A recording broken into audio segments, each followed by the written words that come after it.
This is a lecture from OpenTuition. To benefit from the lecture, you should download the free lecture notes from opentuition.com. The audit of cash is usually one of the simplest parts of an audit, particularly if the cash is in the bank rather than a lot of cash sitting around in shops and tills and so on. It's easy because the bank looks after it, and the bank sends bank statements periodically.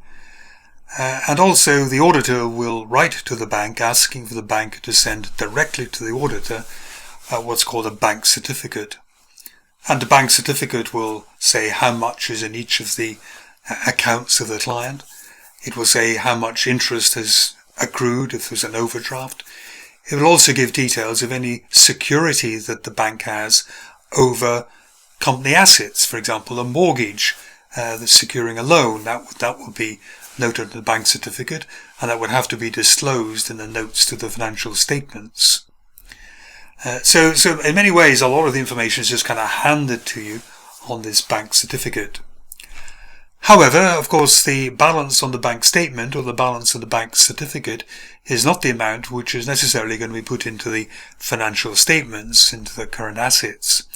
And the reason, of course, is that there's often some sort of delays or differences, we hope just due to timing problems, between the client's view of their cash balance and the bank's view of their cash balance. And what we have to do is to do a bank reconciliation.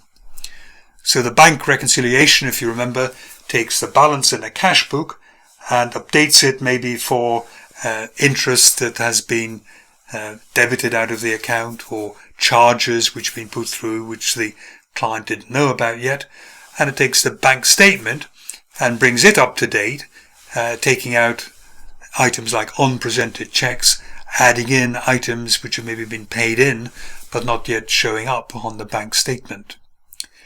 It should be possible to get the bank statement out to the last cent. People are very reluctant to accept any discrepancy on cash. After all, it should be simple. It's just pluses and minuses all during the year, and there should be no reason for any discrepancy that can't be explained adequately in the bank reconciliation. Sometimes in some businesses they will have a substantial amount of cash. If you have a chain of shops, it is maybe normal to keep a balance of $100 or $200 at the shop so that they're ready to trade, if you like, on Monday morning. In that case, it might be necessary to do test counts on this amount of cash. The cash is unlikely to be material in most businesses, but nevertheless, you'll probably do a cash count because we know that cash is of a high risk nature. We like to almost keep the staff on their toes that cash will be checked up on. But by and large, no big difficulty with cash. Cash is often the part of the audit which is first given to the most junior person on the audit team, because it is so non-judgmental. It is really just a matter of arithmetic.